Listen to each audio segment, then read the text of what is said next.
Retro gaming is about fun, right? Wrong. It's about pixels and shaders and true to original form CRT emulation. That's what retro emulation is all about. Making sure the games are played correctly and not enjoyed, right? Right.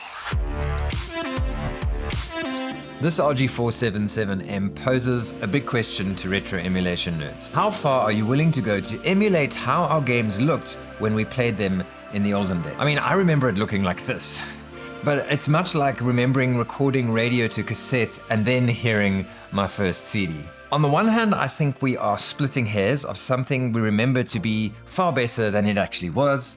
And on the other hand, the science is there. CRT screens worked fundamentally different and had traits that are objectively better than modern LCD screens. I think this calls for a game of split personalities. But before we do that, a quick word from our sponsors. PCBware have an online ordering system for all sorts of things relating to building electronic products, from prototyping PCBs to mass producing injection molding, even machining sheet metal. As you may know, I have done quite a few 3D prints with PCBware and they have been exceptional quality. I recently did this mod on the Retroid Pocket flip and it turned out really great. The only limit really is your imagination and your ability to do 3D design. So chat to them on their online help facility. They're very helpful there. So as you're busy planning your project, you can chat to them and they will help you. And then even once you have placed the order, you can still talk to them about the details of the processing of the order if there are any issues. They really are great. So please go check out www.pcbware.com. Alright, so for split personalities, we have Aiden Walls, a reasonable fellow, excited to play some retro games and just slaps any old shader on to give it a retro vibe. Then we have Adrian. Adrian is not happy until, well, Adrian isn't happy, and he is hellbent on finding the ultimate shader and the most true-to-life CRT experience on his retro emulation devices. Okay, so why don't you just use original hardware? Well, actually, so these guys are going to make their case for why it is and isn't worth paying over $200 for a retro emulation handheld that is able to handle the processing needs of generating a very lifelike CRT experience. So firstly, let's talk about CRT screens and how they work. CRTs employed something called scan lines, and that flashed across the screen really rapidly to create the image, meaning that between those flashing scan lines, the previous line would go blank and the next line would appear. And then by the time that line that has switched off has to turn back on again, it's gone completely blank. And effectively, this method created less motion blur. And in gaming, this created a sharper, cleaner sense of movement. Now with modern LCD and OLED screens, they tend to have the previous frame's pixels remaining in place illuminated while the next frame starts to reveal itself.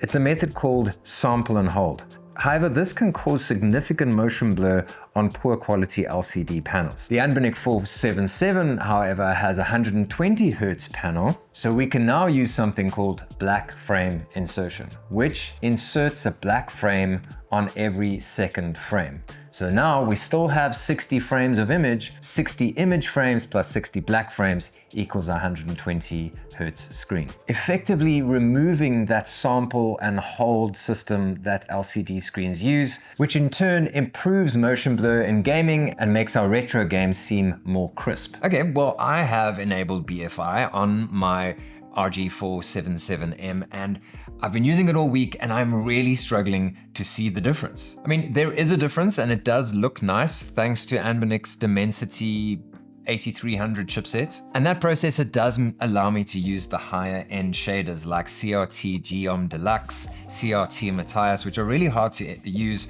on lower end devices. But I mean, this handheld is anything from $229 to $289, depending on which one you choose, which is kind of crazy. I don't know, man, if I just slap one of those nice shaders on and leave BFI, it still looks fantastic. My argument is this: aren't these LCD panels so good now that quibbling over how quickly pixels are disabling and enabling to reduce motion blur, isn't it just a bit silly? No. Yeah, but you can do very similar things on a Retroid Pocket 5. Well, the Anbernic is $239 for the cheapest option, and it's 4x3, which makes it a perfect retro emulation tool as opposed to the all-round 16:9 of the Retroid Pocket 5. 4x3 is great for NES, SNES, Mega Drive, Master System, PC Engine, PS1, N64, and this particular screen is also pretty good with integer scaling. Game Boy is a bit smaller than full screen, but it's such a nice big screen, so it's fine. But the console systems scale beautifully. SNES has a slight bezel, and then NES and Mega Drive have perfect pixel to pixel scaling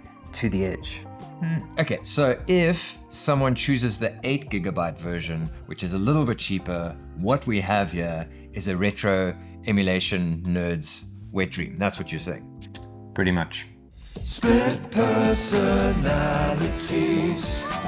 So let's quickly talk about the pros and cons of the RG477 versus something like the Retroid Pocket 5 and even the AYN Portal. When you think of this as a retro gaming snobs device, then the 4x3 makes perfect sense, and there's nothing really to discuss. But if you're someone looking for an all-round device to justify the cost, the 477M doesn't make any sense at all. Streaming your Steam or Game Pass games to this handheld are going to be quite small, albeit a nice screen, and you've got inline triggers which make any sort of modern game difficult, especially high-paced shooters and racing games that need linear triggers. Also, this RG477M screen seems to have been calibrated for retro gaming because media consumption on it sucks. It's desaturated and too bright. For me, the RG77M actually rekindled my interest in emulating some PS2. I just set it to 2x resolution and Vulkan on the graphics back end and pretty much played everything. GameCube wasn't as flawless, but still, upscaled GameCube in your pocket, yes please. And to note, you'll need to switch between Vulkan and OpenGL in the graphics settings for Dolphin Emulator to get the most out of GameCube. The real star of the show on this device though is just playing retro games like N64, NES, SNES, PC Engine, PS1, those sorts of things. It's all just beautiful. This processor is a beast and you can throw any shader onto your game to give it that perfect CRT look. And yes, BFI is there. I eventually did leave BFI on while playing retro games like Sega and all that sort of thing. And once I switched it off, I did miss it. I'm not sure if it's an eye strain thing or what it is, but I genuinely missed it. There's something about it. It is subtle. Like I can't mentally see the difference apart from the screen getting darker, but there does seem to be a change. And I did also test it with my camera to see that sort of motion blur between the pixels. I also wanted to note that most people say Sonic Generations for 3DS works flawlessly on their Retroid Pocket 5 or Flip 2. I almost always experience audio glitches and graphical stutters here and there. I played on Azaha and I had the most flawless emulation experiences for 3DS for Sonic Generations I've had on any retro handheld device that I've tested in my studio. Now, that might just be me. I might be doing something different with my setup, so check out what other YouTubers are doing, but I definitely am experiencing a very good 3DS thing here. They did send me the 12 gigabytes RAM version. Maybe that's playing a role, I don't know, but my 3DS is playing very, very well. And as an anecdotal extra, the Eden emulator, this new emulator for Switch, is taking things to the next level, even without custom drivers that we get on the Retroid devices. With the brute force of this Dimensity chip from Anbernic, Switch is actually not bad, and even at 16:9 on this 4:3 screen, it's big enough so that it's not annoyingly small on this 4:3 screen. And then on that same topic of this 4:3 screen, I put some PSP on here, and it still looks great. I upscaled it and it looks beautiful. I played some Tetris in bed. The PSP is my favorite Tetris game, and it was fun. It's big enough that it's playable. And then to go back to PS2, the graphics and just the image on the screens with EtherSX and all that, it really looks great. In Sly Cooper, you can see that graphic novel style graphics very, very clearly, and it really does look stunning. Now, heating is also something I wanted to mention because I'm not sure why a lot of people are commenting about this online, so I don't know if a reviewer went on and on about it, that it's really, really bad.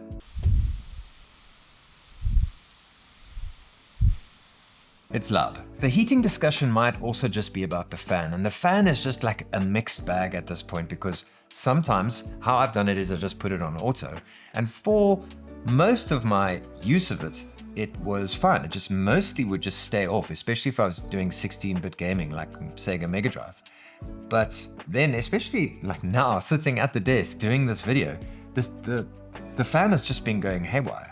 1 second it's going crazy, busy doing a menial task, and the next minute it's off while playing PS2. So I'm not sure what's happening. I hope there's an update for that because the fan is kind of all over the place right now. But for playing stuff like Sonic on the Mega Drive, maybe long game sessions, you are going to end up with loud fan noise, but I didn't experience that. I just played retro games and the fan just never switched on. Okay, so here are some weird quirks about the Handheld. Firstly, downward firing speakers that aren't very loud. Why, God, why? Like, why?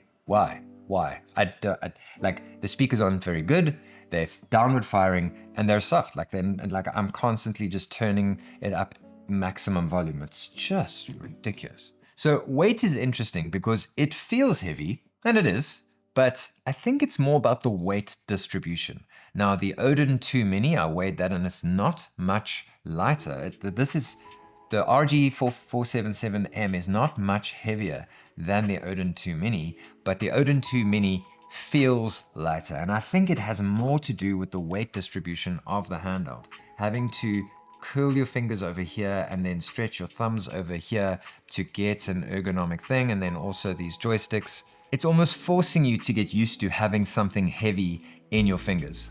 And then although it does have, I think it's a 5300 milliamp hour battery, it has a decent sized battery, but there is battery drain in standby mode. So they have had this in the past and they fixed it. Sometimes they haven't. So hopefully that gets fixed in an update soon. The other weird thing is the shoulder buttons and joystick choices. Now, on the one hand, the inline shoulder buttons make sense as a fancy pocketable retro handheld for snobs.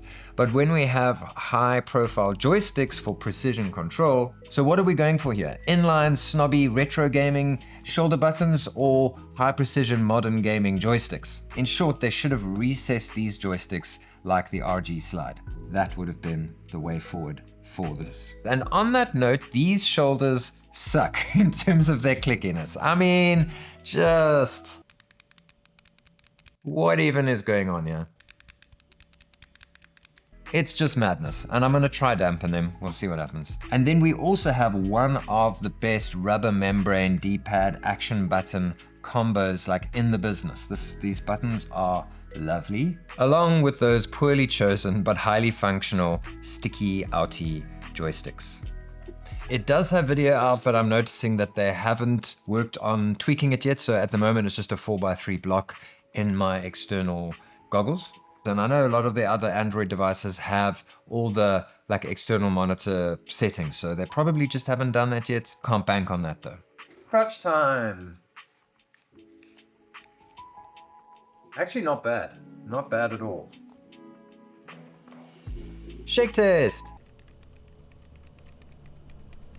The shoulders are just shaking very, very slightly. Now, is it beautiful? I never really noticed that it wasn't beautiful until I brought out the old 407M. The RG477M was beautiful, from the color choice to the bowed ends, and even the fact that the joystick is up top on the left here and recessed. I also think the lack of RGB adds to its simplistic beauty. There's just something missing from the design flow on the 477M. Not sure what it is. My setup, I'm using ESDE, Emulation Station for Android, with the MinUI menu theme and the Pocket Ace Dark color scheme. Another great color scheme is the Pocket Micro scheme. I mapped ESDE to the launcher button. I downloaded Obtainium and added my GitHub apps like Eden Emulator, Dolphin, Azahar, and the nightly version of RetroArch, which incidentally was the version that Anbernic had set up, so Obtainium just linked it up there and updated the existing version of RetroArch. I actually noticed that a lot of Anbernic's pre-installed apps are quite current. So I know the big question you're all asking is, would I buy it? Because I am very important and my opinion matters. Honestly, I don't know, because I think I would probably go for the Retroid Pocket 5 for its versatility. The Snapdragon chipset, that 16:9 screen is nice for things like streaming. But the Retroid Pocket 5 is a jack of all trades and a master of none. The RG477 is the world's best CRT emulation handheld. So I think for many people who already have a gadget for streaming their modern games and perhaps also have something like a Steam Deck. So the RG477M could be the device for the gamer who has everything, because this never existed until now.